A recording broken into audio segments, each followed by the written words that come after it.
Right, are you ready? I'm about as ready as we're going to be, yes. Good, I think this is going to be a short one. That's my new motto, by the way. I was going to say, that's how no break a leg, yeah? It's going to be a short one. Yeah, we should get that on a t-shirt.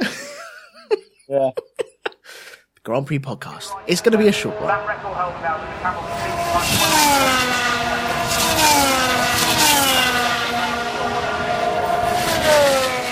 Hello everyone, welcome back to the Grand Prix Podcast. I'm Elton, and as always, well, this time around again, is Andy from the US of A.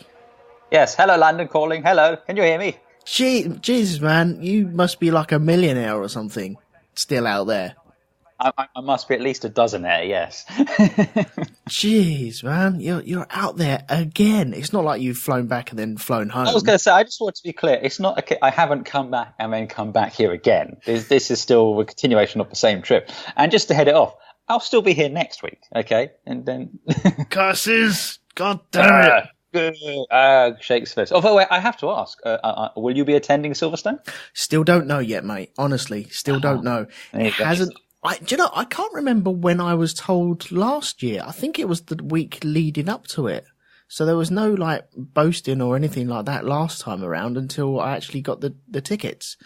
Yeah. So, still don't know. I might find out Thursday or Friday. It might be that short notice. You get a phone call on Friday saying, why aren't you down here at the track? What? Yeah.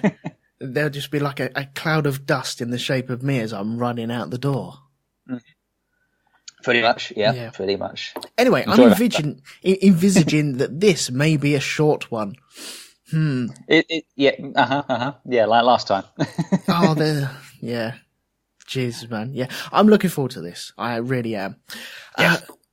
I want to get your initial impressions, if you don't mind. Just very briefly. Yeah. Maybe sum it up in 3 words. It was all right. It was all right. Yeah, okay, fair play. It was, okay, right. I will sum it up in as many words as it takes me. I'm seeing a double standard here. I'll sum it up in 4 words then. I flipping loved it. Yeah, I'm on board with that. Good. Right, so before we dive into the whole weekend, I will let you know, first off, I didn't see FP3. And I saw qualifying late because I was visiting family. So family comes first. And on the period of things that have to be done, it is family at the very top. Just below that, it is Formula One. But family does, out-qualify the Formula One sometimes. So apologies for that. You see, some of us made the effort and got up stupidly early to watch it. It's like watching the bloody flyaway races again right now. Yeah, I imagine it would be, yeah. So what time did you get out for it then? Let's see. Qualifying yesterday, that was at 6 a.m. local time here. What? Mm-hmm. Oh, man. Oh, my heart bleeds for you. No, your heart pumps. If it's bleeding with something gone horribly wrong, you should probably see a doctor. As my chest cavity fills up with blood. Yes. Okay, anyway, so was there any news in between the last race and this race, which was only, 5 days worth? Only 5 days, but there was a bit of news, which I will attempt to convey across. So firstly, just the story about Adrian Newey potentially going to Renault. Yeah. And Renault have officially denied it. Mm-hmm. So that means absolutely fuck all. So there you go. You cynic, you. Me? Cynical? Yeah. Whatever makes you think of that. So it was that. Let's see. Mercedes announced the upgraded engine and a big upgrade package for this week, which was supposed to scare everyone. So we'll see how that went. Yep. On those, just having a flick through here. Supposedly, they were going to officially decide the 2021 engines this week, but they haven't, at least as far as I know. So that's... I think they're getting close to that, though, aren't they? Well, I think they have to be close to it, really, given the amount of lead time to start, inviting tenders and getting things designed. Yeah, well, haven't they signed off on the aero package? I don't think they have signed off in the air. I think they have things they want to include, but the problem with Formula One rules is they're written within an inch of their life. Yeah. So I don't think they've gotten to that point yet. It's more a case of like agreeing if we want low and wide rear wings as opposed to tall and thin rear wings. We want what kind of tyres do they want? Are they going to be the thin ones or the fat ones? Those sort of things I think they would have probably decided. Okay. They just haven't made any announcements on that. Supposedly there's some rethink on how they're going to issue penalties, but again, nothing official. It's mostly just rumour and speculation. Like you said, it's only been a week, so yeah, not a huge amount. Supposedly Ricciardo was on the brink of signing for Red Bull, but haven't heard anything more on that. Okay. And we'll probably have a discussion about how that's going. And yeah, just more general chats about turmoil in McLaren. By and large, that doesn't seem to be a happy team, but you don't need to be a fucking genius to figure that one out. No. But either way, we swear in this podcast, so yeah, just so you all know. Yeah. We're two idiots that think we know everything and clearly don't, and we F and Jeff every now and again. So apologies, but, tough. Yeah. Okay, cool. Well, that's the news then, I suppose. Oh, one other bit of news, which kind of ties directly into it, is they added a third DRS zone to the ring. So. Ah, yes. Yeah. Okay. There was Mercedes wing mirrors as well. I know you said about the upgrade package, but there was brackets on the wing mirrors that they brought along, which had little twists in them just to send air in a certain direction. And I think Ferrari were looking at them and going, that's not quite cricket. And then everyone just said, well, okay, guys, let's go back to Spain and just have a look at the winglets that you brought there. Are you implying Ferrari have a double standard? I'm not saying a word, mate. Honestly, not saying a word. Oh, I completely forgot the biggest rumour from the week, which I'm sure you will love. Okay. You must have heard this one. So the rumour is, it's all be confirmed that Fernando's off from Formula One at the end of the season. Okay. Probably staying with McLaren, but to either IndyCar or WEC or both, whatever. He won't be racing Formula One. Have you heard the top tip to replace him at McLaren? I have, and I'm sure that we mentioned that a little while ago, didn't we? I don't know if we did. I thought we turned around and said, what about this? Oh, we might have done that. But anyway, apparently, because as we know, the paddock listens religiously to the cast. And God bless them for it as well. God bless them all for it. The rumour is that Kimi might be making a return to McLaren. Yeah. Thoughts, Mr. I named one of my children after Kimi Räikkönen. Thoughts. I can't see it happening just yet. Although Alonso's luck, he will leave McLaren and they will be up at the sharp end next year. I think that's the way it goes, isn't it? I'm sure that's the way it's supposed to be. Maybe he's got a clause in the contract so that if they win the first 3 races, he can just come back. Yeah, and I think McLaren would turn around and say, well, you made your bed, so you got to lay in it now. Oh, no. At this point, McLaren have no... Sorry, Arrows have no legs to stand on here whatsoever. Let's face it, Fernando has pulled that team up by its bootstraps for the last 3 years. Yeah. Frankly, single-handedly. So I do feel that if Fernando turns around and says... I'm leaving unless you show me the car will win consistently. Okay, I wouldn't put it past McLaren or Kimi. I can see Kimi getting replaced in Ferrari next season, as we all can, I think. I think that's almost definitely going to happen. I mean, the only real question is, who is it going to be? There was rumours it might be from Spa as well. Wow. You see, Ferrari do have form of doing that back in the day. Yeah. But usually only when a driver's really pissed them off. Yeah. I mean, I'm thinking Alan Prost, Nigel Mansell, that sort of era. Yeah. That was when they wouldn't hesitate to, Enzo Ferrari was there, and it was like, no one man's bigger than the team. And so exactly. off you jet. This is Ferrari, so you are off. I don't know, especially given how the commercial tie-ins and everything and those sort of commitments go these days. I can't, unless they have a performance, I can't see them having a performance clause into a world champion's contract. Mm-hmm. At least not the world champion doesn't perform, he gets boosted. I can see if the team doesn't perform, he could jump. But right. Yeah. That being said, we also know from form that Kimi's not opposed to having a large dump truck full of money wheeled out in front of him and him just fucking off. Beep, beep, beep, beep. Oh, here comes another truck. Oh, they just keep coming, don't they? It's pretty much, you know what I want to see, though, and that's the point. You hear the jingle and the Magnum Man arrives with his ice cream. It's like, okay, now I'm off. That was the cherry on top of the cake, the ice cream cake, shall we say? Yes. But yeah, I can see it happening.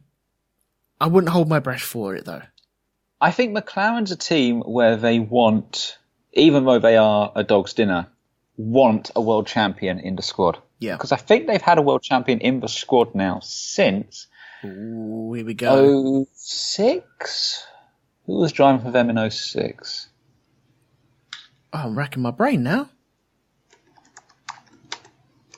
Man looks up thing on internet. Kimi Räikkönen was. He wasn't a world champion at that point. No, he wasn't. No, that's the thing. And it was it Montoya? No. Yeah, it was 06 was Montoya and De La Rosa. 07, Kimi went from... No, 06, Kimi was racing for him. It says here, Juan Pablo Montoya and Pedro De La Rosa. Oh, wait, no, Montoya left after 10 races, so there you go. So, yeah, it was Kimi, Montoya, and then De La Rosa. Right. So, yeah, it's basically they've had a world champion in one of their cars since 2007. Yes, yeah, because then they had Alonso, didn't they? Yeah. Okay, cool. Right, what? Oh, actually, you could argue 2008 they didn't because Alonso had left, but Lewis won it that year. So, well, no, because by the time he crossed the line, the season was over, wasn't it? So technically, no, they didn't. Yeah. Yeah, but anyway, it's semantics. My point is, for the last 10 years, McLaren has always had a world champion in one of his cars, so it could be a sponsor commitment thing or just an ego thing. But ego, and again, well, absolutely ego. And they're a commodity these days than they were a few years ago. Yeah, well, Jensen's left. He's buggered off. Sadly, Michael's no longer racing. Yeah. I can't see Kimi being in the sport for too much longer. Alonso's going to be fucking off. Yep. Yeah, that's right. Wow, it's going to leave Vettel and Hamilton, isn't it? As the only world champions on the grid. Yeah, a couple of years ago, we had quite a few, didn't we? Yeah, like 5 or 6. Yeah, a few years ago. Oh, okay. Wow. There you go. Right. Okay. Well, I'm going to keep my eye on that definitely, but I can see Kimi fucking off at the end of the season. I think Kimi will basically just go whoever wheels up the biggest truckload of money to him. Yeah. Okay. Cool. Right. Is that it for the news? That's all I can remember and be bothered to do. So yes. Yes. Okay. Onwards, sir. Onwards. Okay. Right. I'm going to flash through free practice and qualifying because I've got some notes, but not many. So, right, here we go. FP1, we had Van Dorn had a front wing failure and also nearly collided with Vettel in the pit lane. Possibly an unsafe release. I don't think it was classed as an unsafe release because Vettel was already trundling down the pit lane when Van Dorn was released by the team. And obviously, he's not going to mirror signal maneuver when he's told, nope, the pit lane's clear, you can go. I don't think there was any fine for that or anything though, but it could have been an estimated £10,000 fine. But I don't think it happened or anything like that. FP2, this session was red flagged after Gasly broke his suspension. His bottom wishbones, it was on the exit of turn 9. He was running over these baguette yellow... The sausage curbs, yeah. No, they're baguette curbs. They're not baguette curbs. You can call them sausage, I call them baguette. Well, look, we're in Austria, and Austria is more versed than baguettes. Baguettes are what you get in like Paul Ricard, isn't it? Yeah, that's right. I'm still sticking with it. Still sticking with But he broke that on turn 9. Wait. Oh my God. I figured it out. Go on. They're Twinkies. Twinkies. They're Give Twinkie. over. That's what we're calling them. Grand Prix Podcast. They're Twinkie curbs. You can if you want. Only in America. Do Twinkies still exist? Yes, they do. Could you go right now out the door and go buy one? Well, technically you could too. They sell them in Asda. But yes, I could go out the door right now into the redonkulous 40-degree heat we have here. Yeah. I know it's hot there. The saving grace here in the US at the minute is everywhere has air conditioning. Yeah, that's right. Nowhere over here has air conditioning. Yes. Or not my anyway, houses. I was distracting you. I apologize. Okay, yes. So he broke it on the baguette curbs, and Magnussen, he was released with the loose wheel nuts. He came in for a pit stop during FP2, had some new wheels and boots put on, and left the box with one loose. They didn't manage to put the right front wheel on correctly. It managed to go on the housing. The wheel nut wasn't done, and so they stopped him from leaving the pit lane. I think he only got up to the next box, which I think was Sauber, and then they recalled him, told him to stop immediately, and the guys were able to grab him and wheel him back. FP3, I totally missed. I don't know what happened. I think something happened with someone's engine. I think Leclerc had a problem with the gearbox, but I couldn't tell you for It was something about it. It got stuck into fifth, and the synchro mesh went. I believe. Okay, cool. We did actually over the course of this race have a lot of gearbox issues, didn't we? Certainly did. Yeah. Okay, right. Well, I'll rattle through this, and then we can start talking about it. Sure. Qualifying. I will just run down the people that we lost in. Hang on, where is it? In Q1. We lost Ericsson, Hartley, Sergio Sorokin, Sergio Perez, which was a surprise, and Stoffel Van Dorn. Perez was a surprise. He just didn't have any speed whatsoever. Yeah, I mean, the Force India, they've certainly fallen a long way from where they were the last couple of years, where they were like the best of the midfield, effectively. Rumour has it that, well, it's not a rumour. We've known for a while that they're desperate to sell and get an injection of cash. Yep. Apparently they haven't paid Mercedes for their engines for a while. Oh, really? Oh, that's why they're letting them through. Quite possibly. That's why when they got the call on, was it Monaco, I think it was, oh yeah, just let the Mercedes go. Oh yes, okay, yes, otherwise we're going to have to pay for fucking engines. Well, apparently Toto Wolff is helping them negotiate the buyout, largely because they want to be paid. Oh, wouldn't it be cool if they got rebranded Wolff? Oh, that'd be amazing. Wolff F1. I know it would be the Toto, same Wolff. I know you're listening. Make it happen. That would work, man. And there'd be like a grey and white car with black streaks on them. Not another grey car, but God, that would be dull.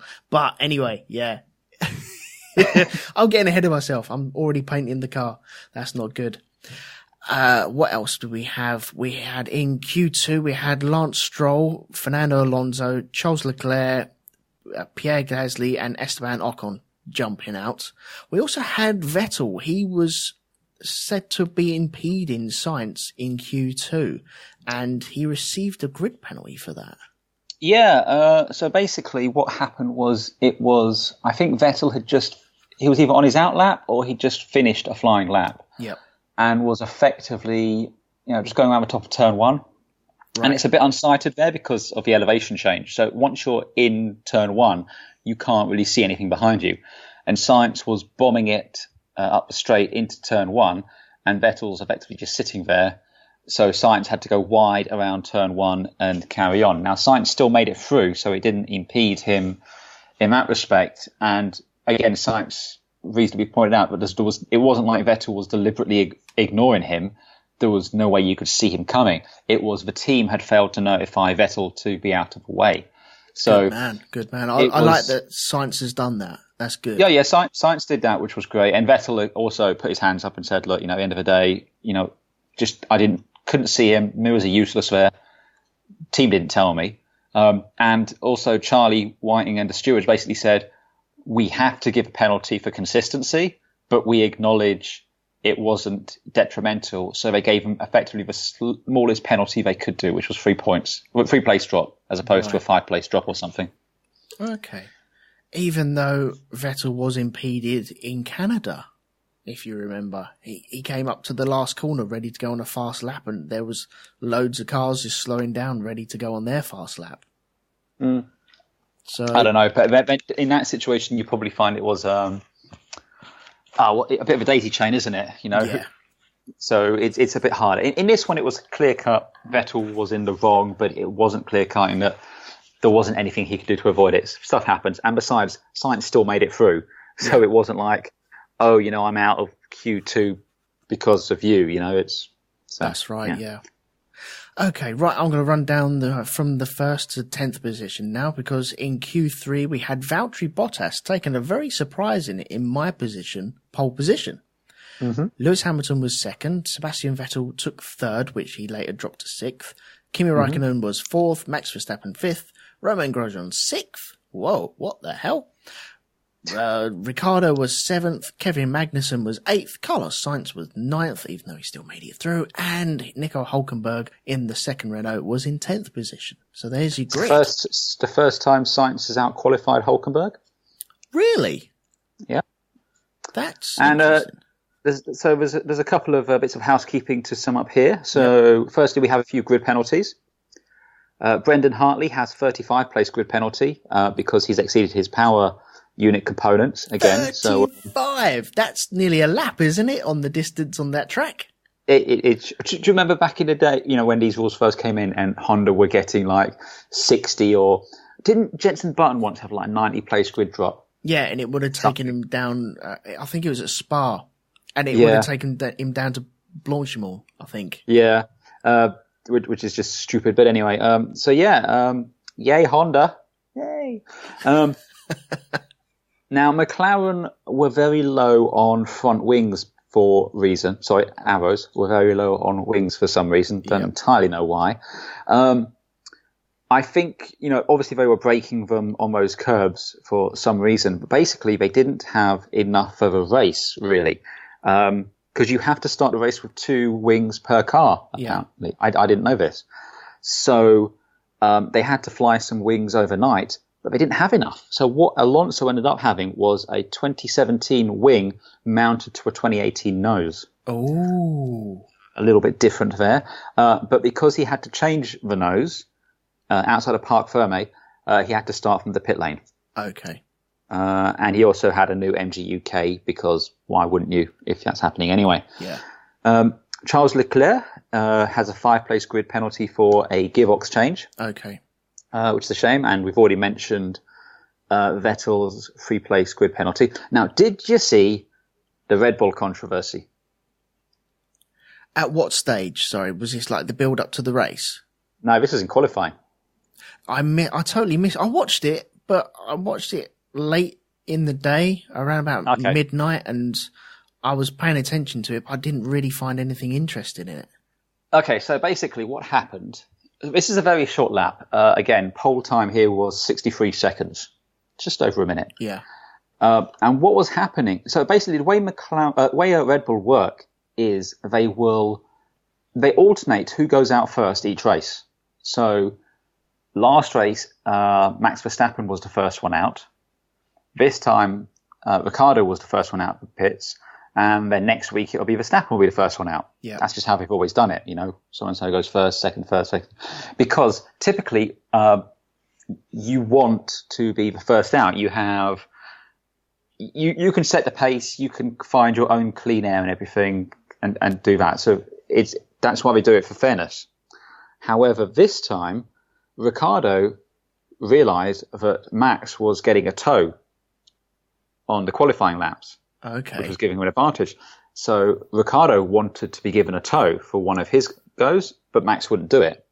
So basically, on the last, in Q3 basically, Ricciardo just slowed right down, and Max didn't want to get past him, and so you then had the team telling Max, look, you just got to go past him, and Max saying, I don't want to, that's not fair.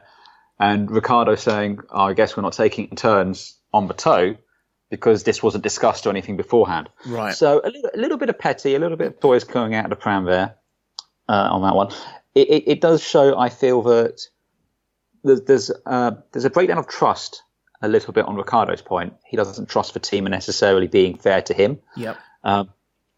And it also just, I feel that, with this contract negotiation, maybe he feels that he's just testing where it does. It shows a little bit, I think, he knows he wasn't as strong this weekend as Verstappen, so that might have played in his mind a little bit. It's if the rule's consistently been one goes first 1 week, the other one goes first the second week, that's the rule. But I still think in a circuit like this, and let's face it, this isn't the first time they've come here, they know the setup. If you know that the toe is beneficial, maybe do it so you alternate it for each run. Now, just in the interest of harmony in your team.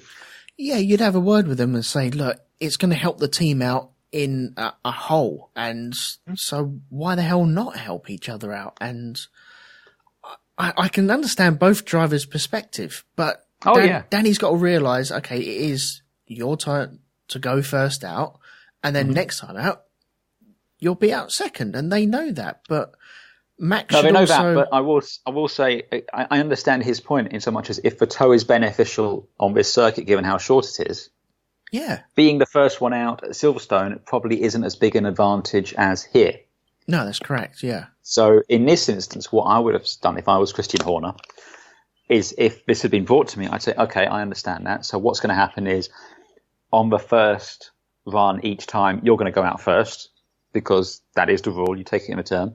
But on the second one, we'll reverse it, so you can have the toe on this one. Yeah. And, then, from next race onwards, we'll do it. And, if there's other circuits where having the toes beneficial, then fine, we'll do that. I mean, it's kind of a problem when you don't have a clear number one, number two. Both of them are arguing over who should be towing the other one along. Yeah, that's not good, is it? They're not in the... I don't think they are in the position to actually fight for constructors' points. So it is down to drivers' points that they're really fighting for, isn't it? And, you mean in terms of the championships? Yeah. Yeah, in terms of the championship. And so Red Bull aren't going to win the constructors' title this season. I think I can actually say that with a certainty. Oh, absolutely. And so I get the fighting, niggling between the two, not wanting to give each other a toe. But, you're in the same team. Why the hell not? I don't know. It is a tough one. Thing is, it is that, but I feel I think the best driver lineup we've seen in recent years was probably when you had Button and Hamilton at McLaren. Uh-huh. And the 2011 McLaren wasn't the best, as I recall. It was okay. But I distinctly remember on one track, they were literally going out, giving each other toes. Yeah. So one would go out and, he literally, they would go out in formation, start the flying lap. The lead car would give it a toe down the straight, and then it would go straight into the pits, be fueled up and done. The second driver would come in and do his one, and then they just go in reverse and just try and tow each other up. And that's what you want. That's nice and fair. It's fine when neither of you are, like you said, neck and neck for the championship, for the drivers' championship. You're just going for for glory on the race circuit, especially the Red Bull thing. I think if they both towed each other along, you might have gotten them into, fourth and fifth or fifth and sixth. Mm-hmm. But yeah, here's what it is. Yeah, exactly. But anyway, that was a big talking point at the end of qualifying, and gave Christian perhaps a headache he could have done without. Yeah, definitely. So, should we get into the race then? Yes, let us talk of this racing thing. Okay, good, because I flipping love this race. It was a good race. I enjoyed it. Yes. For my part, it was.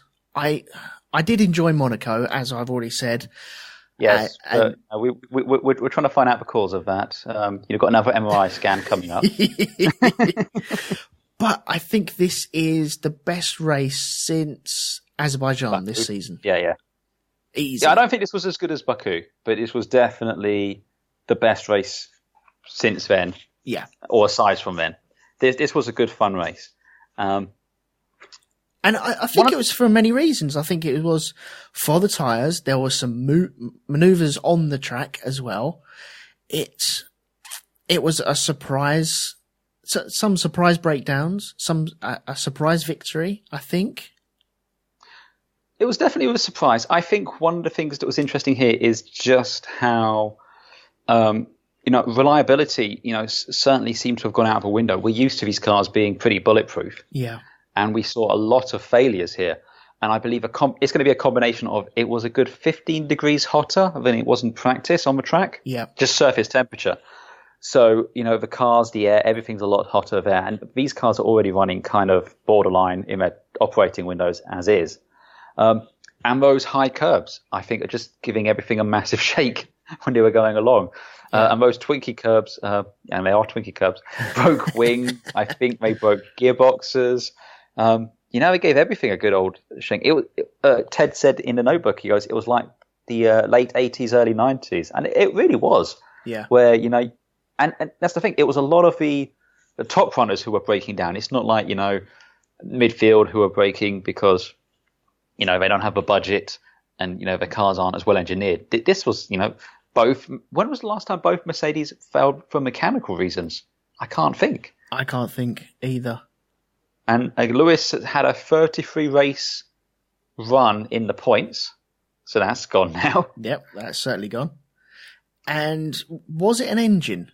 Or no, it says fuel pressure here. So it's not an engine. So we're not expecting a penalty next race out at the British Grand Prix, are we? Not expecting one for that. And I think Bottas was hydraulics. Mm-hmm. So I don't think he'll have an engine issue either. So I don't think penalties will carry over. The other thing that was really nice is the tyres didn't perform as was expected, which was great. Oh, that was good. That was really good. I think the heat at Austria this time out, I think it was great. That's what I've been wanting, either a soaking wet race or a baking hot race. And I think this was one of the hottest races we've had this season so far. And I think we need a situation where the tyres are operating outside of the window they're designed for, because it just creates that sense of everyone was saying the soft tyre was a great race tyre and it can do effectively the entire distance, no problem. But then when it started blistering like that, and you could see all of those blisters on the rear, it was the left rear. It was left rear and the front right. Yeah, were the tyres that were giving them issues. And it was happening so quick because the drivers hadn't had a chance to practice with it in FP under those conditions. Mm. So they were punching it straight out, whereas Kimi and Verstappen, who weren't as hard on the tyres initially, managed to save them better. That's right, yeah. I think the Ferrari was pretty good on the tyres, wasn't it? It was a lot easier than the Mercedes was. I don't know if it was better than the Red Bull. I know Ricciardo had problems, but I think his were more from following Kimi so close. Yep. Because again, we've got the whole turbulent air ruining tyres. That I don't like. I still don't like that. Mm. But it was great, just shuffling the deck like that, which was great. That was really fun to do it. And again, it was really gutting when Ricciardo breaks down like that. Supposedly, I think his was a gearbox, maybe. I'm looking at it. It says exhaust. Oh, that's right. It broke an exhaust. That was his one. Again, these are things I think were being caused by those curbs. Yeah. Well, okay. Should we run down the failures first before we get into the argy-bargy, or should we do the argy-bargy first?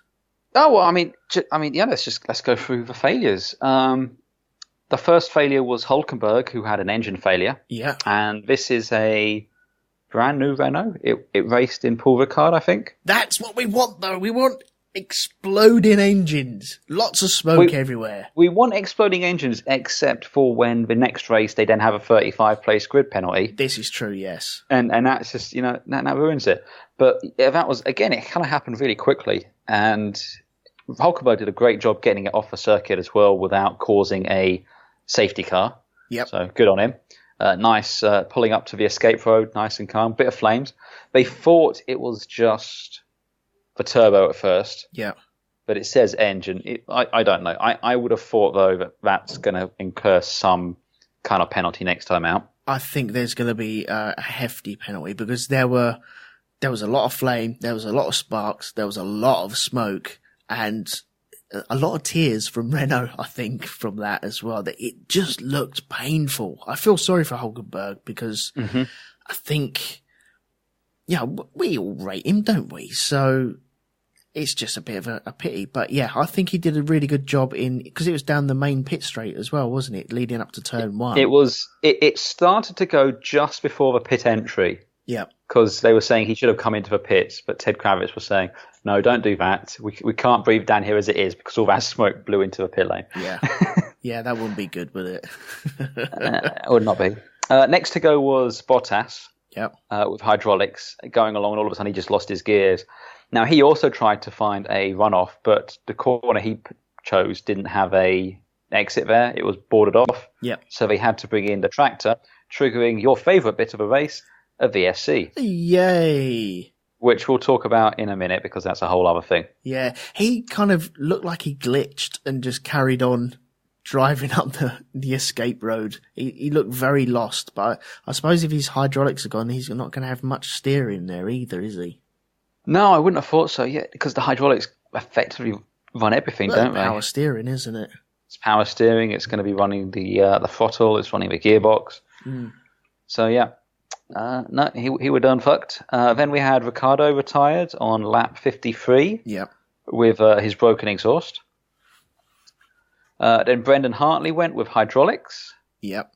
Then Lewis Hamilton went with fuel pressure.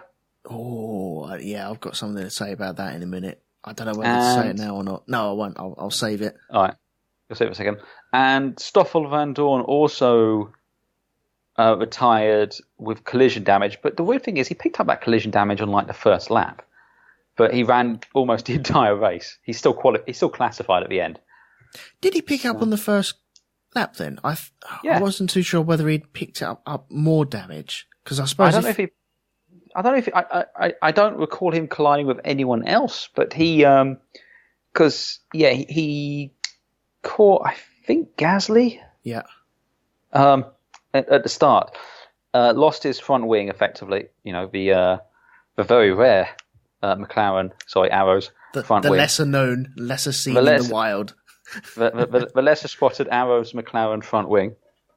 I feel like I'm doing a massive disservice for Arrows every time I call McLaren them, but I don't give a fuck. And he limped back. They changed it, but then McLaren have to be special, because of course they do. And instead of just having two mechanics hoik the nose up while they swap the nose, like they used to do, and then get the jack in to do the tyres, they have a special hoist. Oh, of course they goes do. Under it to lift it up. And that hoist got stuck under the car and ended up costing them a load more time. Oh, man. McLaren is fundamentally broken at the moment, isn't it? It really is. It is. The only thing going for McLaren at the minute is it's not as bad as Williams. That is literally it. Well, they're sat at Woking or wherever they are, and they're looking at the car and going, right, okay, it's not fast enough, and we're getting our wind tunnel data, and we need to improve on the car. Yes, but I've designed this jack that'll pick up the car. Oh, great one, Ted. Yeah, that's really good. And have a Fredo. Yeah, exactly. And they build this, and it'll save us loads of times in the race. Don't worry, guys. As long as we break a wing, we'll save time. And on a race distance, we normally break a wing, so we will save time. But shouldn't we make the car faster? No, don't worry about that. This jack will solve everything. And then they put it in production, use it, and it ballses everything up. Oh, it's just, they're looking at the wrong things. Yeah, I can't see the wood for the trees there a little bit. Exactly. Oh, God. Anyway, that brings us back to the start of the race, which is quite good. Yes, it's like we planned this. Yeah, exactly. So, this first lap, I was up and down on my chair all over the place because I thought it was glorious. It was a damned impressive opening lap. Yeah. And it was. I didn't know where to turn with it. I really didn't. It was, again, the Ferraris got away really well at the start. Yeah. You had Kimi splitting the Mercedes, Hamilton getting out ahead. Bottas seemed to disappear, and then all of a sudden found the nitros button on the steering wheel and did his best Vin Diesel impression from Fast and the Furious and just shot around the outside. He came from nowhere. He was fourth coming out of turn 3. And by the time he'd gone into turn 4, he was second. Yeah. It was he just drove around Verstappen and Raikkonen. Yeah. Like they were standing still. I literally expected him to be sitting there, with his arm, on the top of the steering wheel, his other arm over the cockpit, just staring at them as he went around. Waving pink slips all over the place. Absolutely. I think Kimi's eye was taken from Bottas with Verstappen, though, because Kimi, as you said, he got a real good run. He got in between the Mercedes, and it was really close going into turn 1. But I think he had a little wobble going into turn, because he was challenging Lewis Hamilton for the lead going into turn 3, and he went slightly wide. And that was when Verstappen turned around and went, hang on a minute, I'm going to have a bit of this. Tried to go up the inside and was blocked off by Kimi, and then Bottas went round them both. And I think Kimi's eye was taken away from Bottas via Verstappen. There was that, and I think in turn 3 or 4, there was a slight touch between Kimi and Verstappen. Right. It was a wheel-to-wheel tap, like square on, so no one was riding up and over.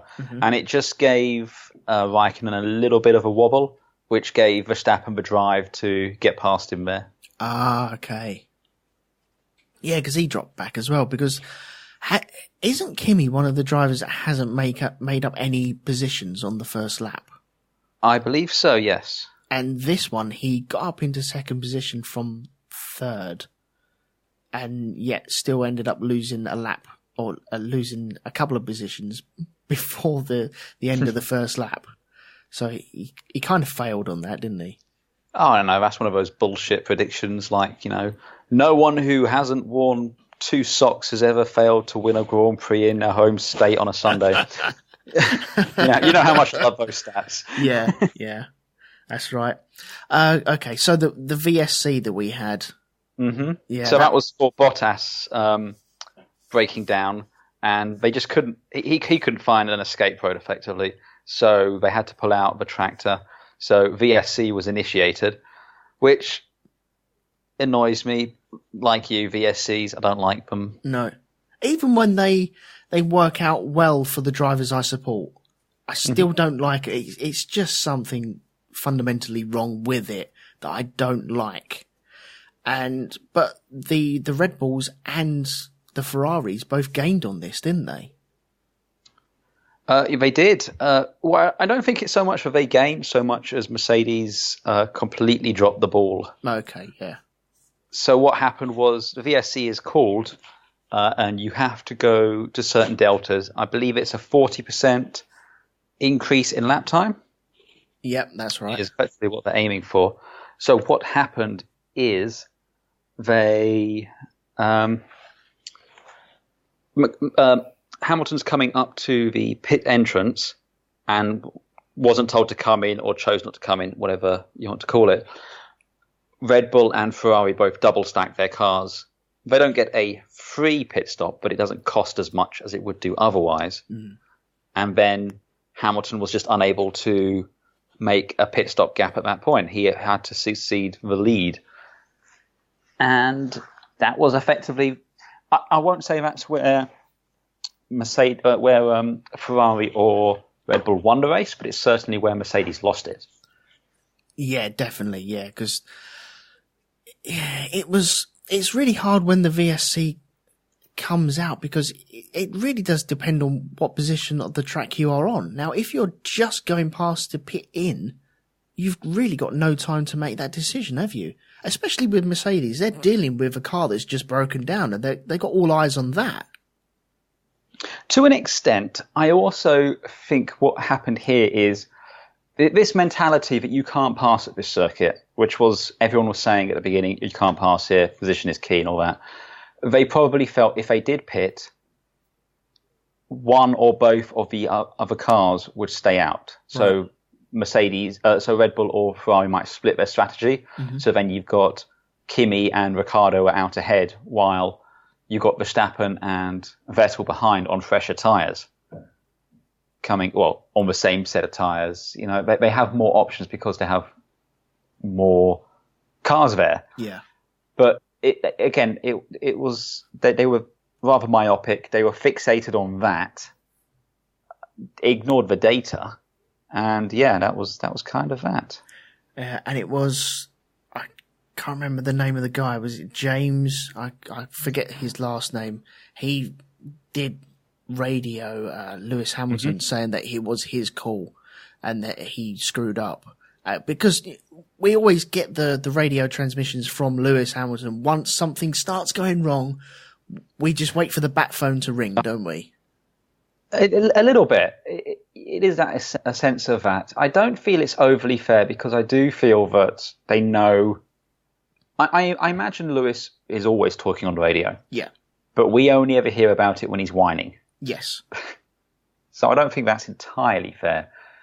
But it was nice having their head of strategy come on, because it's weird. You usually only ever hear Bono and Lewis speaking, or if someone needs to really drive a point home, you get Toto come in and issue a decree. But never heard this, and him saying, "Yeah, it's my fault, my bad." I don't think it really did anything for Lewis's state of mind in the car at that point. Yeah. I do feel that his chin dropped. He kind of ceded the point. He did try and come back a little towards the end, but at that point, it's just, yeah. Yeah, it's going to continue this season, definitely. I don't think this is a turning point by any means, but it's going to be remembered, definitely. Especially because both Mercedes failed to finish anyway.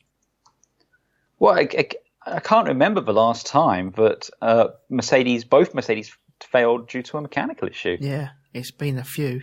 It's definitely been a few. But okay, so the VSC came out. We had the Red Bulls and Ferraris both double stacking, didn't we? And Lewis Hamilton, he did come into the pits once everyone was back up to speed, but it did take a few laps for him to actually decide, and it was a case of slotting in front of Vettel for that. Yeah. So they didn't want to concede the lead to the championship leader, his main rival in the championship. I think it was a case of, okay, we're not going to win this race, but if we stay ahead of Vettel, at least we're going to get more points than him and think about the championship at that stage. Even that, though, to me felt like grasping at straws almost. For all we know, there could have been another safety car coming along. Yeah. And he was still lapping reasonably well. So my thoughts would have been to stay out, just wait a beat, see what happens, see where things lie.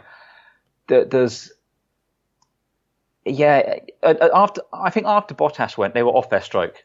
And then after the VSC and they realized they made the mistake, all of a sudden they just lost all confidence in themselves on a strategy side.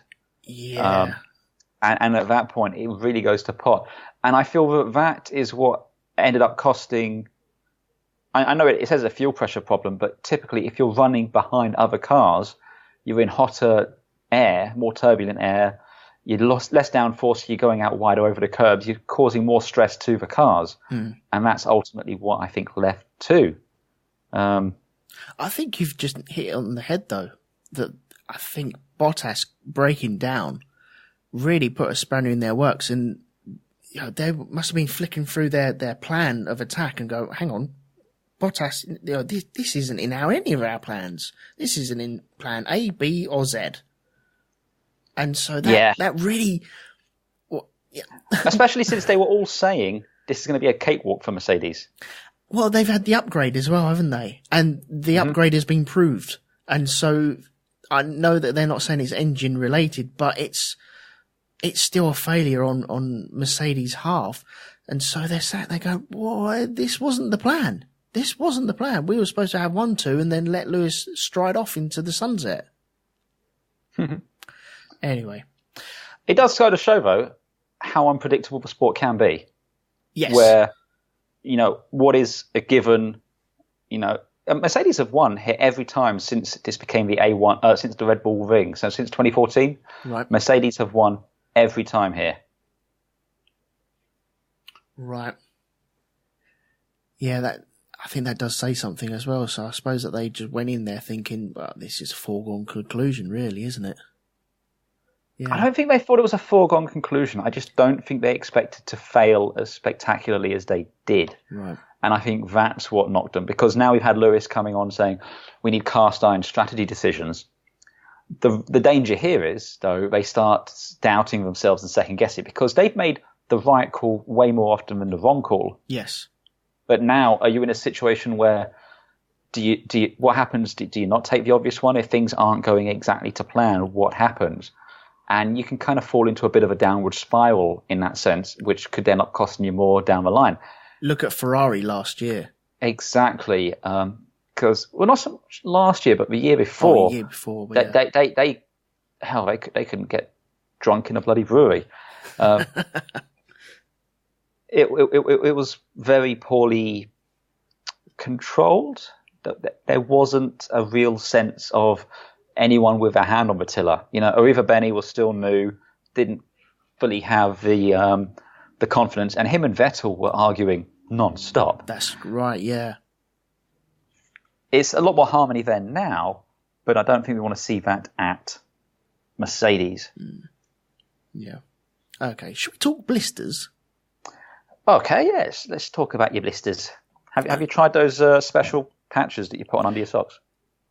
Oh, like the Veruca things? Yeah. Man, I totally forgot about them. And there was always that special kid that wore the Veruca sock when everyone went swimming. My school wouldn't let them go swimming. No, I didn't even wear them. I don't even. Well, I know people that wore the socks. Anyway, what am I talking about? I'm talking about Veruca socks. What the hell? Okay, blisters. The first blisters we saw come around, because I think this changed the whole face of the race, and it was Ricciardo, because he just got past Kimi Räikkönen. He'd taken a lunge down him and made a superb pass on him, but then started blistering, and he almost became a truly train, didn't he? So tyres were blistering, and I think the tyres were blistering because the surface temperature on the track was a good 15 degrees higher than it had been during practice or any time during the weekend. Yeah. So this was a much higher operating temperature than most tyres had been expected. And let's not forget, they nominate the tyres for the races well in advance of the race proper. I think is it 4 weeks, 5 weeks? Oh, yeah, it's miles ahead of it, isn't it? Because they need to prep for them as well. They need to prep, they need to manufacture the tyres. So I don't think anyone was expecting the temperatures to be what they were. Yeah. Yeah, but I'm glad about that, because if they'd known about that, then they would have brought like harder compounds, wouldn't they? They would have brought one compound harder, and we wouldn't have had any of these problems. And this you mean instead of bringing the Ultra Super Mecha Kame soft, they'd have just brought the Ultra Mecha soft. Yeah, and the Prime and the options, and oh Jesus, oh yeah. I'm glad what happened. I think some drivers may disagree with that, but I think it added a bit of spice that we are missing sometimes, especially with these tyres. We want to see them pushing them, because they could push on them and lean on them. They just would blister and then screw them up a little bit. Mm-hmm. That's what we want. We want a stupidly quick tyre which lasts about 5 minutes when it turns to chewing gum. And then we also want a tyre which can do, say, 75% of a race distance, but it's like racing on ice skates. Yeah. That's kind of the kind of operating windows you want. I don't want a jack of all trades, master of none tyre, which is what it felt like we were going to have with the super soft and the soft, where, Pirelli's saying, oh, either one of these will do like 40 laps, no problem. Don't want that. No.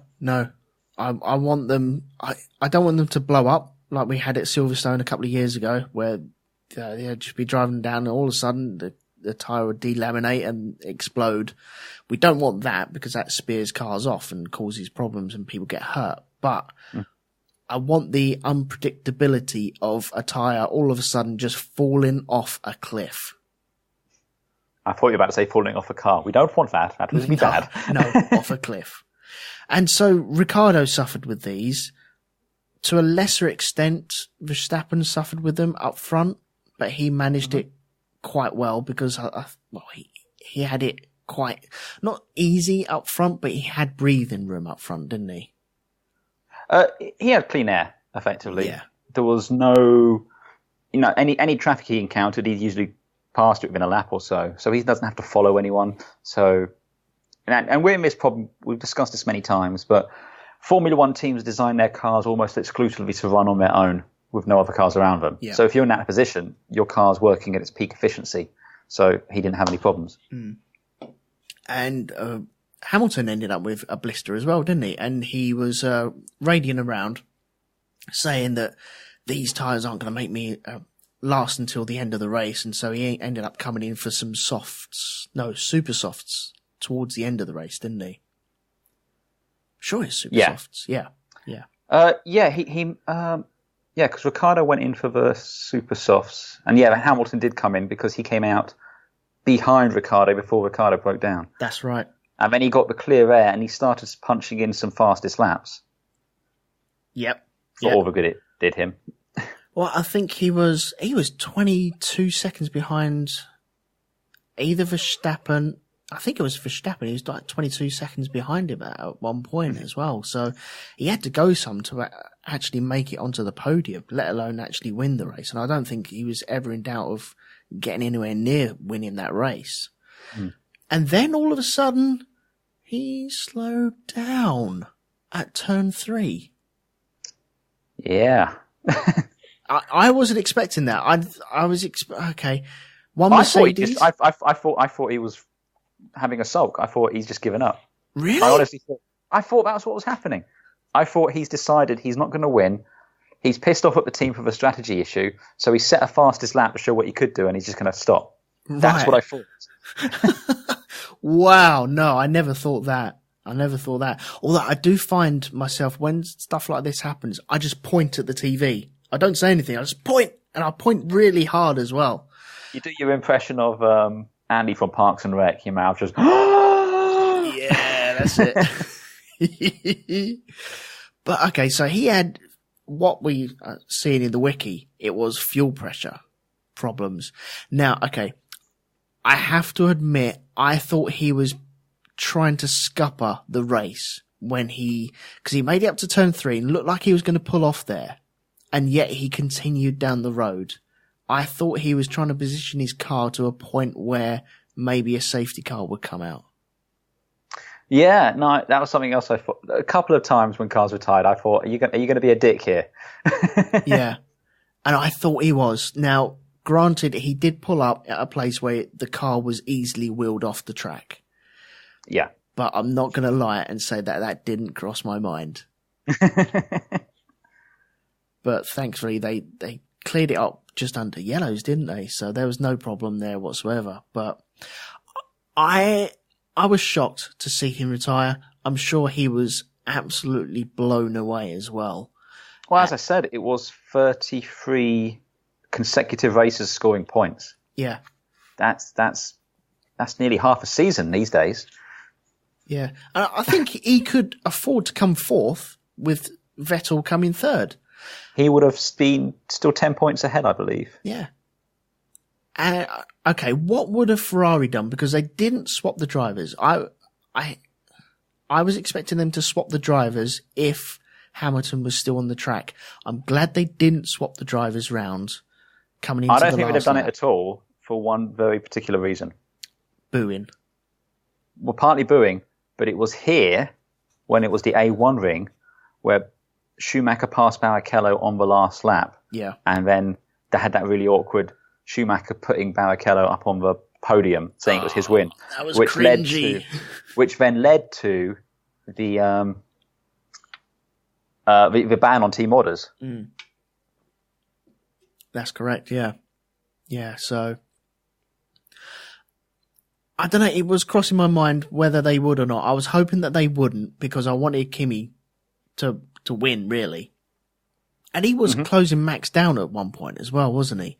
And the result says that he got 1.5 seconds off of Max.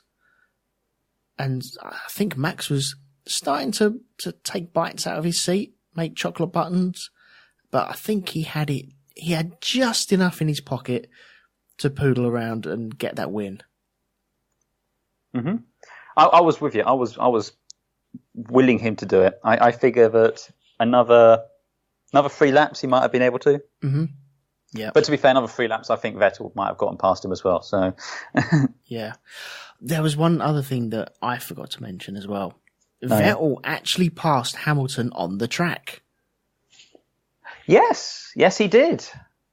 Fair play to him, and it wasn't like a cakewalk sort of thing. He earned it. That was a wicked manoeuvre because Hamilton just they both just gave each other just enough room. It was a car's width and a cigarette paper, definitely, but it was just enough room. And didn't Vettel end up on a bit on the dirt or on the curb on the inside? From the onboard, it doesn't look like he was on the grass, but from the outside, he kicked up some dirt. I don't think his wheel went fully on the dirt, but he definitely kicked up some dirt. And so that was just enough room, but he persisted and he went through with it, and it was a really good move. And then just to make things awkward, he did exactly what Rosberg did. Just hung him out to dry ever so slightly, but this time Hamilton didn't turn into him. But I think Vettel really did have the position on him, so he really couldn't have done it. Otherwise, he would have smashed into his side pod at that point. But yeah, man, that was a real good move, I thought. No, it was. I want to say it was probably. I don't think it was the best overtake of a race because there was another one. Unfortunately, I can't remember who it was, but it was earlier on. I think it was a Haas was involved. It was a Haas passing a Williams. Oh, okay.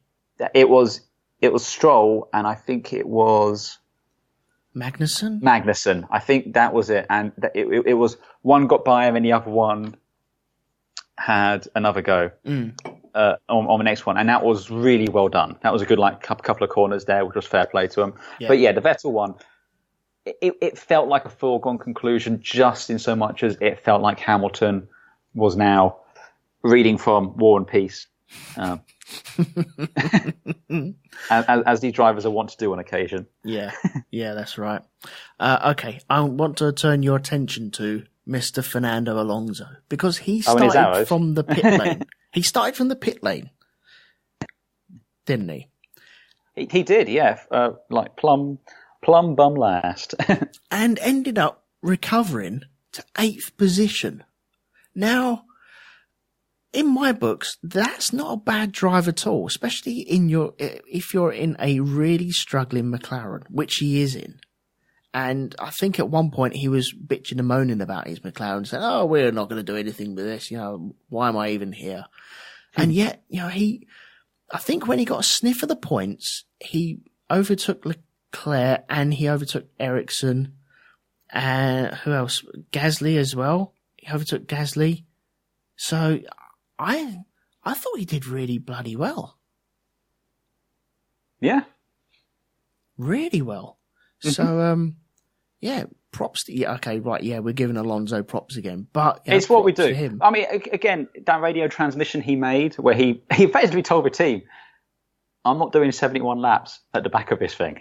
Yeah, which we all read as him saying, "I'm going to retire the car if I'm still here in 20 laps or so." Yeah, but then the next thing you hear is he's up to 11th, and then all of a sudden he's up to, I think he finished 8th. Yes, he did, yeah. So, and that's the thing. This is why we heap this praise on Alonso. If Alonso had been in the Ferrari, the Red Bull, or the Mercedes, he would have won every one of the last 3 championships, I reckon. Yeah.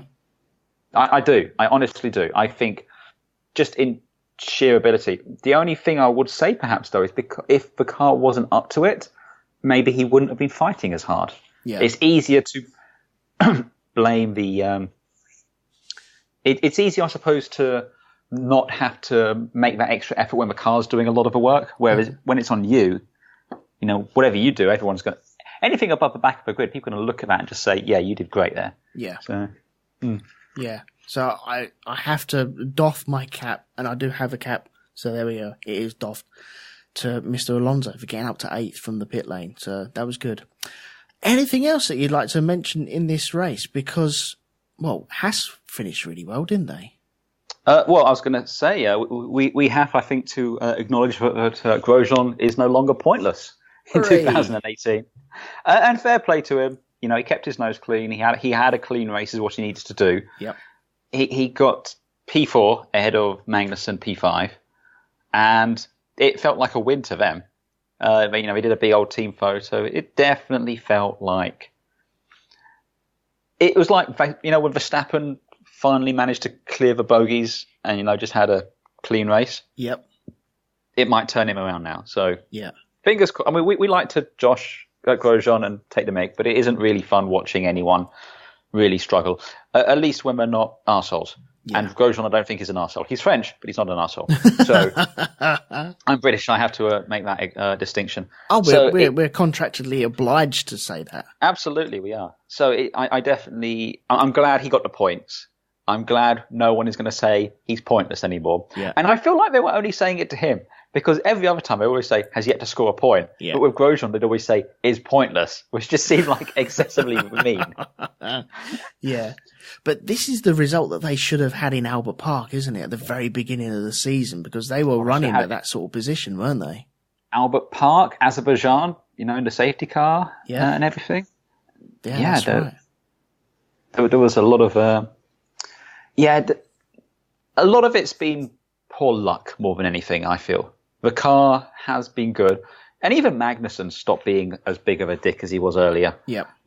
Which is nice, So it feels like they've calmed down a bit, which is good. Yeah, it feels like a lot of the drivers have, at the beginning of the season, have got their wings out, puffed out their chests, and tried to say, "Look, I'm the top dog. I'm the top dog."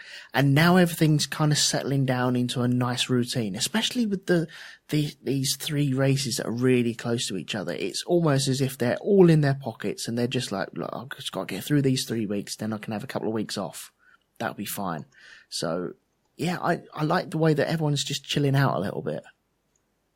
Yeah, it definitely feels like we've settled down to a certain extent, and things are just kind of we're chilled. They're dealing with this triple header, but they know that the summer break's just around the corner. Effectively, is it after Silverstone the break, or is there another race and then the break? We have. Hang on, let me get my map out. We have Britain, which is 8th of July. Then we have Germany, Hungary, and then we have the month off. Okay. So we've got 3 more races until the summer break. So, yeah, it just feels like, we're in that nice period of a championship where things are just ticking over. It's nice and tight, which is, what we want to see. It's tight, like a tiger, I can tell. It's very tight. It's very tight, very, very interesting, very, very sexual. I'm going to have to try and force myself not to finish doing the casting that stuff now. Rein it back in. Let's have a quick chat about... Okay, so 3 teams I want to talk about. Firstly, Sauber continued to impress, but the difference this time out was Ericsson was up there with Leclerc. Yeah, that's true. So they brought both cars home in the points, which I think is... I want to say this is the first points Ericsson's had this year. I don't think that's the case. Man, looks up thing on internet. I think it might be. Ericsson, no, he had a 9th in Bahrain. Okay. So, again, fair play to him. And again, massively impressed with the turnaround the Sauber have managed this season compared to where they were last year. Yep. Massively impressed with Leclerc. I mean, they're still second from last in the championship, but they've got more points than they had last time out. And almost all of their points have come just from Leclerc. Yeah. Whereas, hang on, actually, I might have read that wrong. Let me just double check Ericsson. Okay, no. So whoever's done this chart here has made a mistake. Foolish people. That's not my chart. Definitely not It's my not chart. your chart. No, it's the one on Wikipedia. Whoever edits the Wikipedia page, you've put down that Ericsson scored the point in Bahrain, but then you've also pointed out that on the championship one, it was Leclerc who got the point there. Oh. And now I have to go and check the Bahrain report just to see which one is right. Oh, you see, man. I don't need to be doing this right now. It was Ericsson, so there you go. Okay. Anyway, massively impressed with that. I definitely think there's a huge chance we'll see Leclerc in the Ferrari next year, or the Haas. That's the other route going around, because Haas is effectively the Ferrari B team. Yeah. Although, maybe Sauber's now going to be the B team. Who can say? I can't tell what is the B team, because Sauber didn't have Ferrari engines until this year, did they? Well, they had them, but they had year-old ones. That's right, yeah. Yeah. And they're now branded as Alfa Romeo, which is, it's a Fiat brand like Ferrari. Yeah. And we know that some key personnel have moved from Ferrari to Sauber. So it might be that they're looking more at Sauber now as their B team, because Switzerland to Italy is a lot closer than, I think, Haas are based in the UK. Yep. So it might be a case that it's more convenient. I think Ferrari are just keeping their options open there. Okay. But I definitely think they have a lot more influence over their customer teams than, say, Renault or Mercedes have over theirs. I'd imagine that would be in their contract. Something along those lines. I think if you're ever in a situation where a Ferrari's coming up on the back of a Sauber or a Haas, it'll get out of the way pretty damn sharpish. Yeah, it'll jump out the way. So yeah, I just wanted to acknowledge Sauber. We've already done Haas. Elephant in the room again a bit, Williams, who continue to be disappointing, or basically, and seemingly without any real clue or idea of what to do. I'm hoping that they can look at Sauber now and go, okay, well, they turned it around, we can turn it around too. Mm-hmm. That's what I'm hoping. I'm not going to say that to McLaren, because you'd like to think McLaren know better, and I think they know better as well. But then again, they're scoring points. But Williams, they need to look at Sauber and other teams that have turned it around and go, they've done it, so we can do it, and we can do it by this time next year. Mm-hmm. Potentially. They just need to... I don't know what they need to do, but they need to do something. They've only got 4 points. Yeah, they need to do something, and quick, smart. They need a lucky result, don't they? They don't need a lucky result. They need a legitimate result. They need a turnaround in fortunes. Uh-huh. They need to try and fix this. We had, just in the race, Lance Stroll has been given a 10-second penalty and 3 points because towards the end of the race, Perez was coming up to lap him and Williams told him not to let him past. Oh, okay, so it's Perez. I think it was Perez. Let me just double check. It was definitely a Force India. Right, okay. I heard about this, and he refused to let him through, didn't he? And I think it was down to the team turning around and saying, "Don't you dare let him past." I don't know why though. Lance Stroll. Yeah, it was obstructing Perez. It was a 10-second penalty and 3 penalty points for failing to obey blue flags. Ooh. And he basically said the team told him he had fresher tyres and they wanted him to remain unlapped by the Force India driver. Uh-huh. But I don't see why, because it's not like they were even close to each other. Just looking at where they finished, Perez was 7th, Stroll was 14th. Yeah. Well, he was running 13th before the penalty was applied. So I don't understand why you do shit like that. I don't know, it's clutching at straws and silly mistakes when you don't really need to be making mistakes, isn't it? Mm-hmm. It's the McLaren thing again, isn't it? They're just concentrating on the wrong things and need to be concentrating on the correct things, really. But I feel like we've been kicking Williams a little while now. And I don't like kicking Williams because I'm a huge Williams fan. Yeah. That was my team back in the day. Mm. You know, back in the days of old Nige, Damon Hill, and everything. Oh, definitely. Yeah. So it's not pleasant to see. I really would like to see them have a turnaround of fortunes. Okay. The last team I wanted to just talk about very briefly is Toro Rosso with their Hondas. So we had one DNF with hydraulic issues. Yep. And then we had Gasly finishing 11th. Yeah. So how's them Honda engines looking to you? Well, they've clearly got the data on them, so they wouldn't have made that decision rashly. Or would they? Well, that being said, they finished ahead of Carlos Sainz in the Works Renault. That's true. But they finished behind two other Renaults, Alonso and Verstappen, who won. Yep. I don't know. I'm not worried for Red Bull. No. Sorry, I think it's also worth pointing out that Hülkenberg's retirement is classified as an engine failure. Yeah. Whereas Hartley's is a hydraulics failure. Yeah.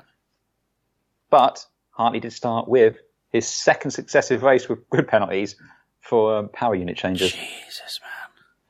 So, yeah, it's going to be interesting. That's the reason why McLaren dumped them, because they weren't reliable enough. Now, I don't think it was the reliability so much. I think the reason they dumped them is they weren't being honest. Okay, I think that is a factor. I think they weren't reliable enough. It just didn't click. They weren't getting what they were promised. I don't know. It was many factors, but reliability comes in there somewhere. Mm-hmm.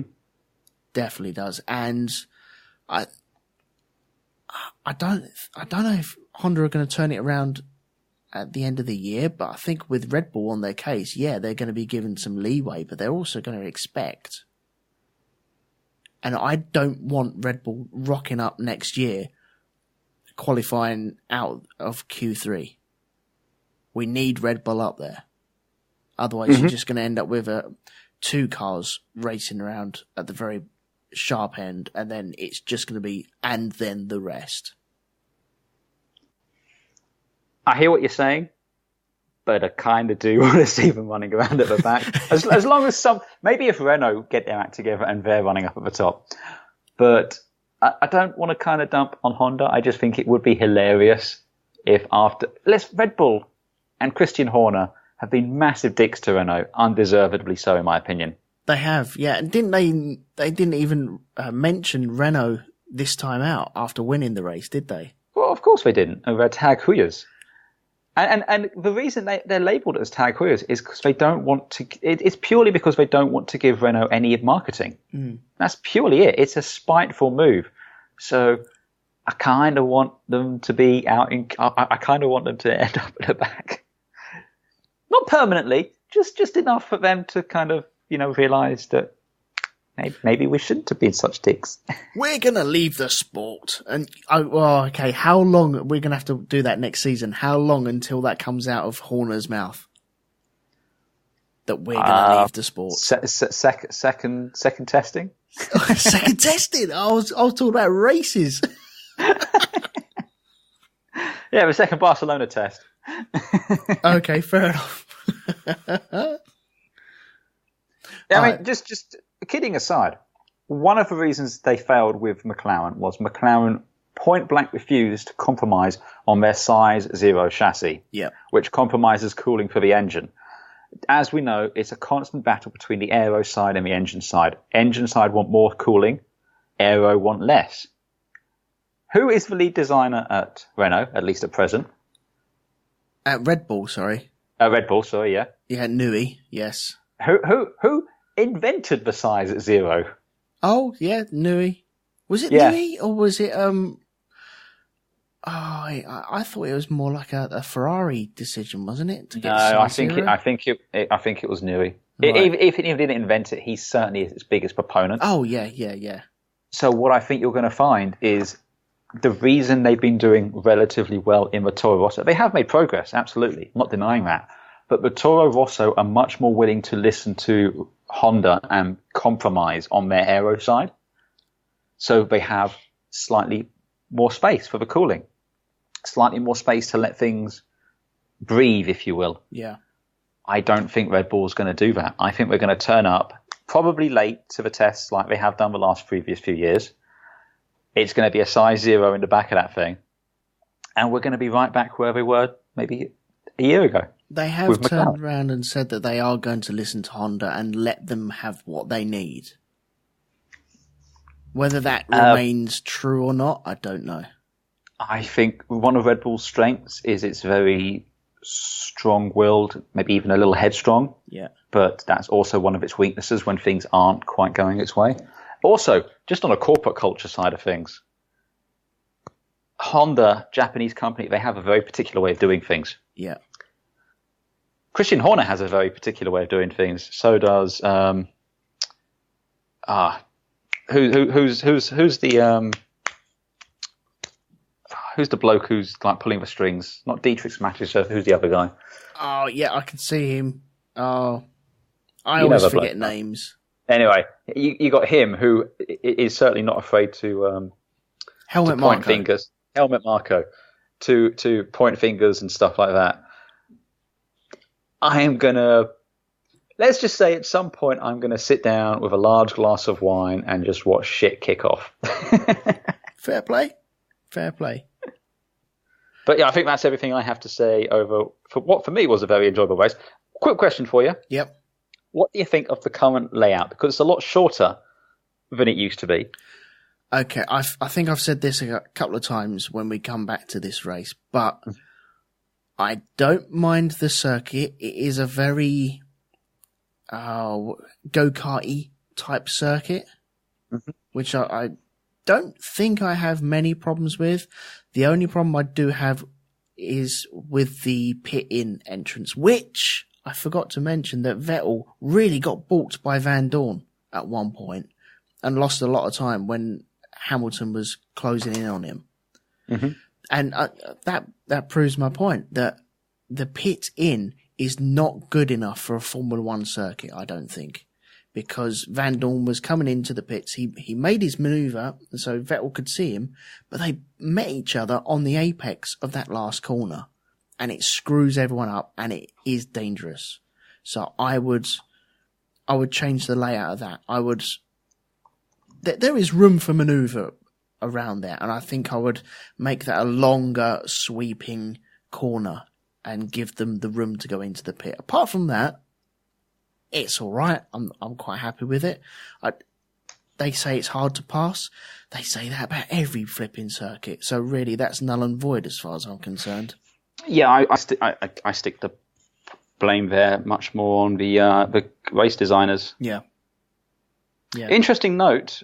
I know you're going to get onto it in a minute, but there are now three constructors have won 3 races each. 3 constructors. Yes, that's right. Yeah. Mm-hmm. Yep.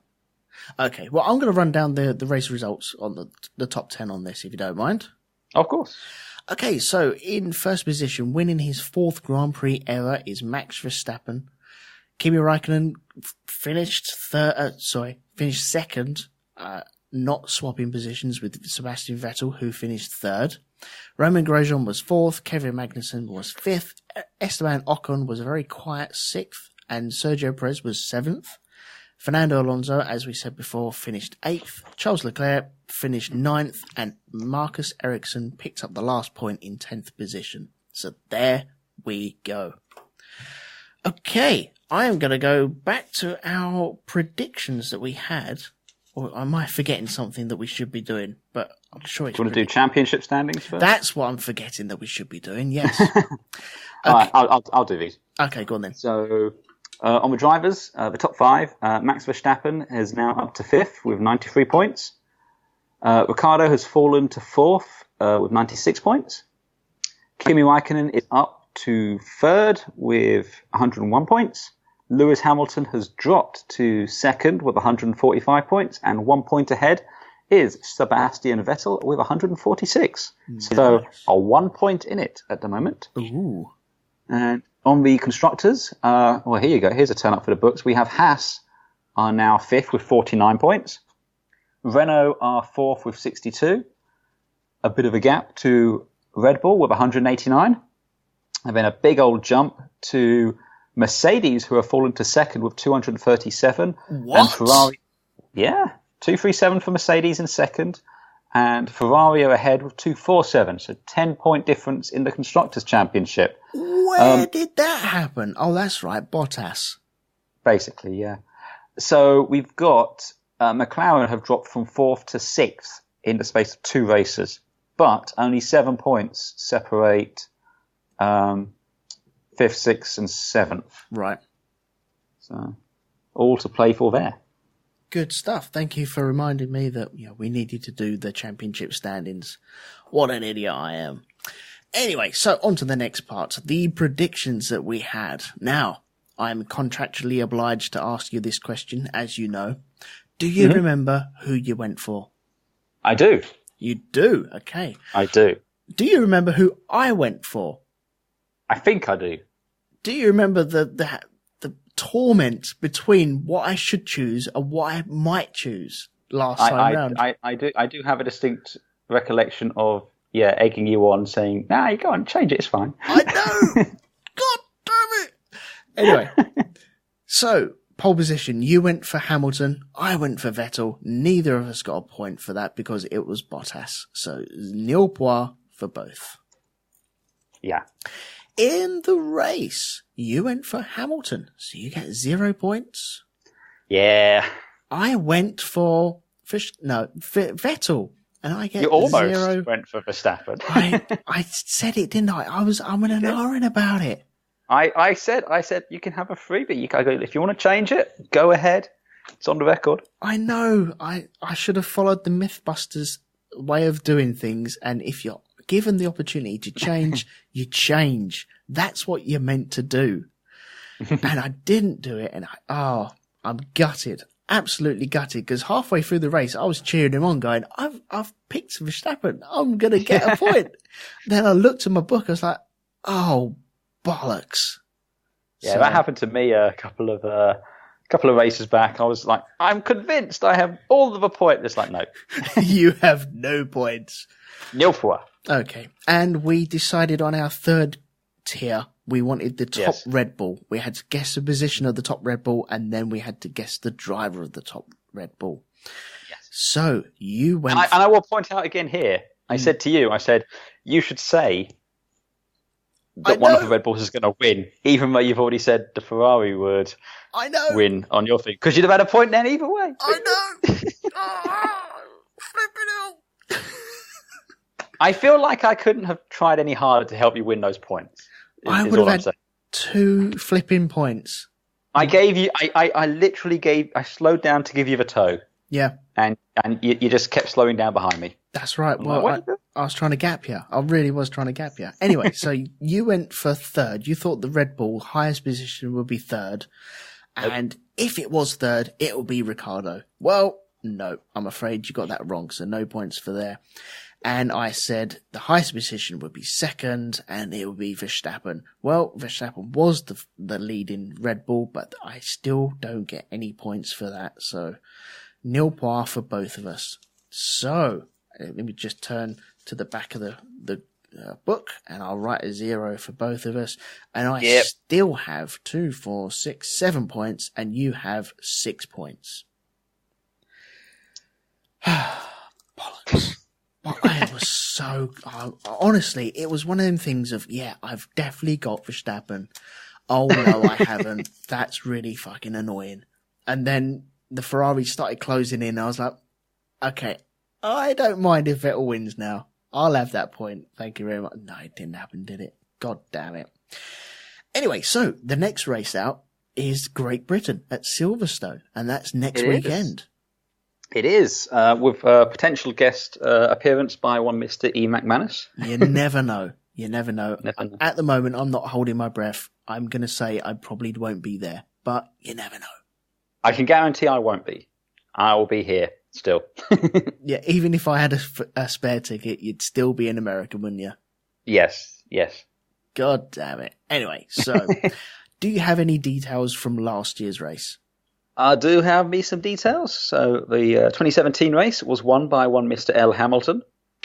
Podium was Lewis Hamilton from Vitali Bottas from Kimi Räikkönen.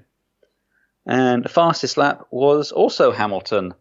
And just in terms of overall winners, well, Hamilton's won every year since 2014 there. Okay. The most wins was Jim Clark and Lewis Hamilton with 5 apiece. Oh, and Alan Prost. 4 for Mansell, 3 for Jack Brabham, Niki Lauda, and Michael Schumacher. And then other people have 2 each. In terms of winning constructors, Ferrari have won it 15 times, the last time being 2011. McLaren have won it 14 times, the last time being 2008. And Williams have won it 10 times, the last time being 1997. Okay. Right, so with all that in mind, remember Ferrari had tyre problems last year as well, didn't they, on the very last lap? I think so. Let's have a quick... Kimi was in third and then had a puncture, and then Vettel moved up to third and then had a puncture. Yes. Yeah, no, Vettel was running second, wasn't he? Oh, was it second? Okay. Yeah. Okay. Anyway, so with that in mind... sorry. Kimi was running second, had the puncture, but still managed to recover to third. So. Right. But anyway, yes. Okay.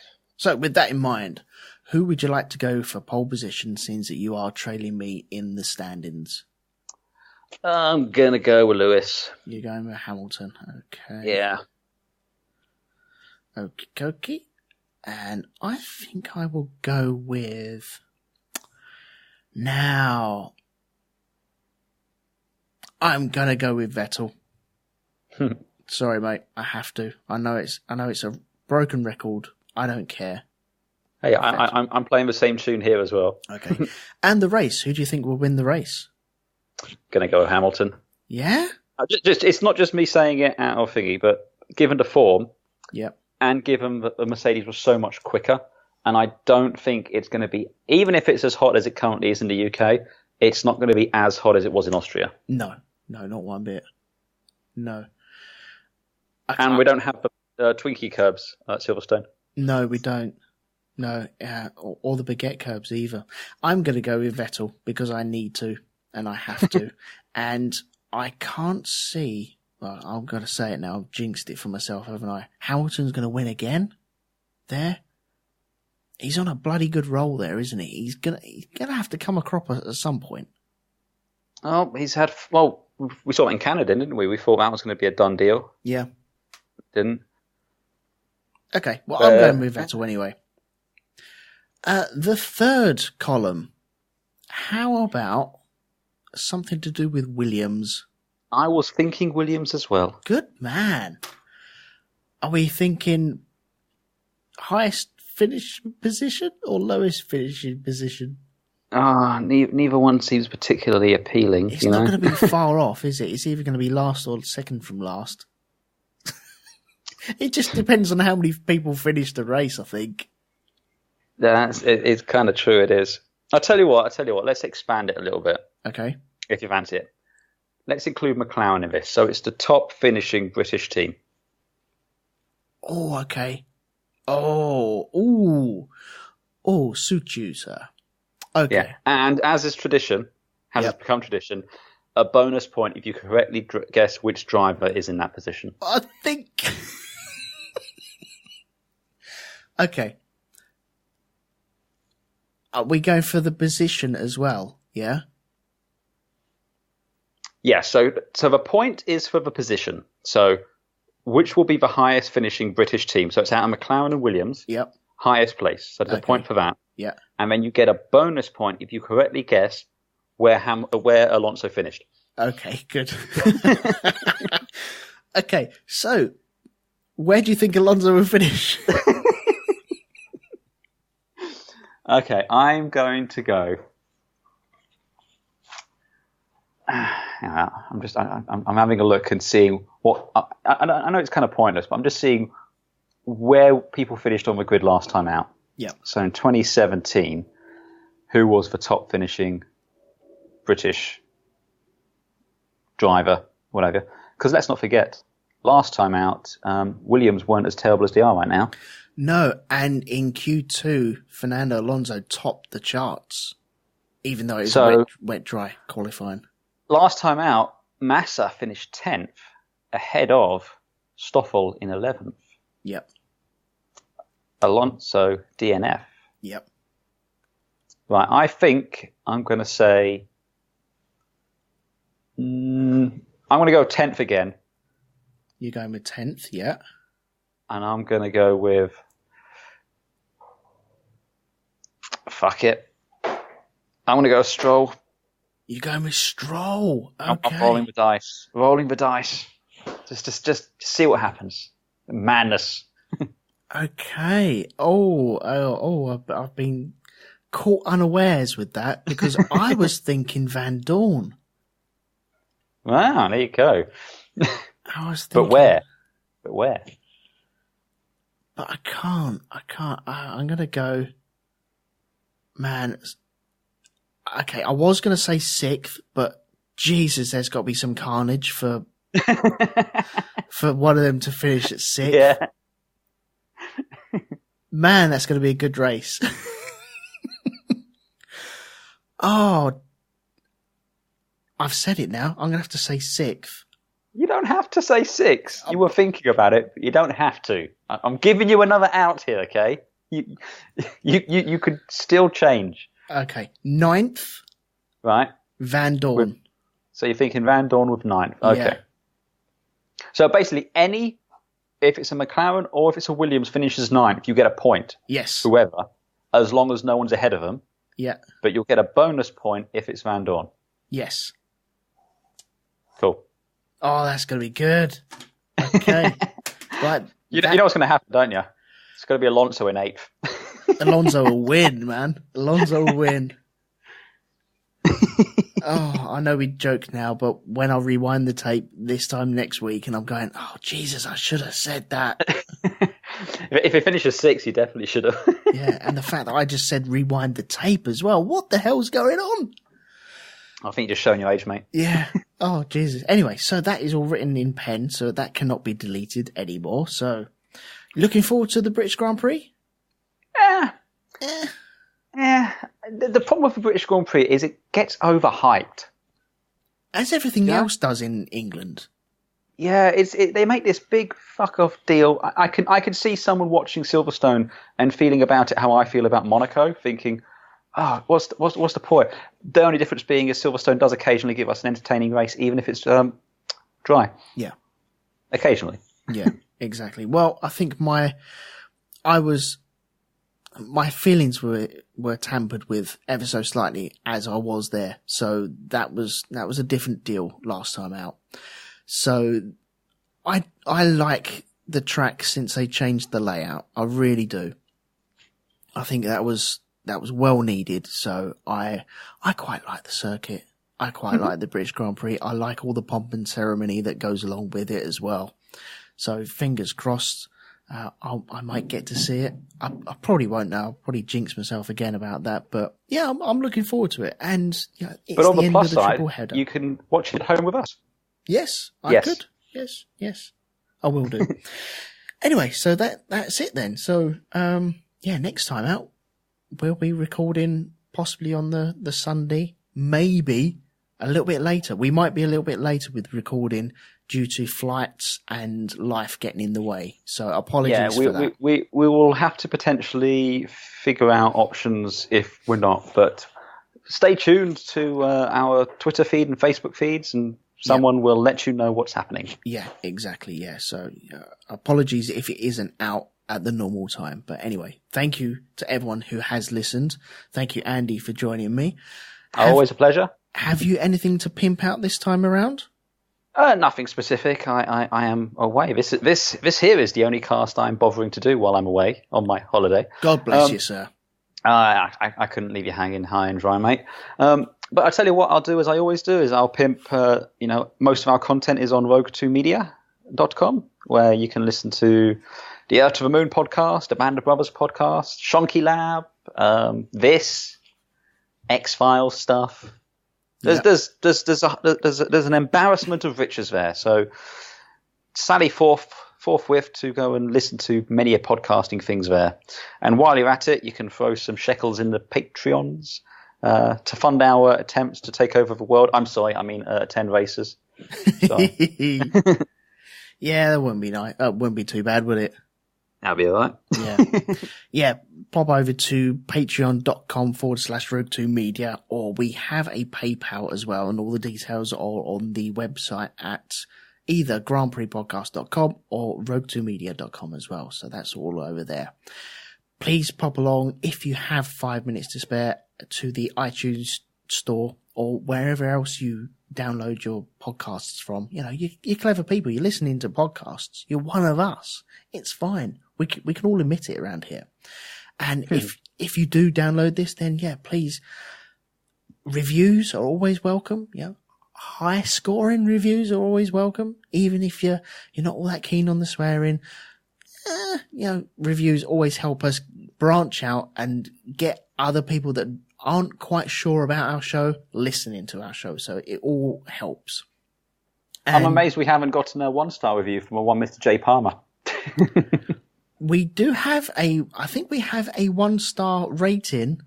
Okay. But you're not a podcast until you've actually had a 1-star rating. So that is kind of like a badge of honor. That's like the little stars that you used to get on McDonald's badges. That's all the way up. That's our gold star, is it? Okay. Yeah, that is. But, pop along to iTunes, give us a review over there.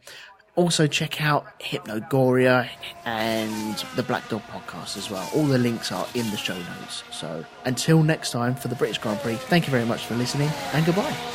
Ta-ra.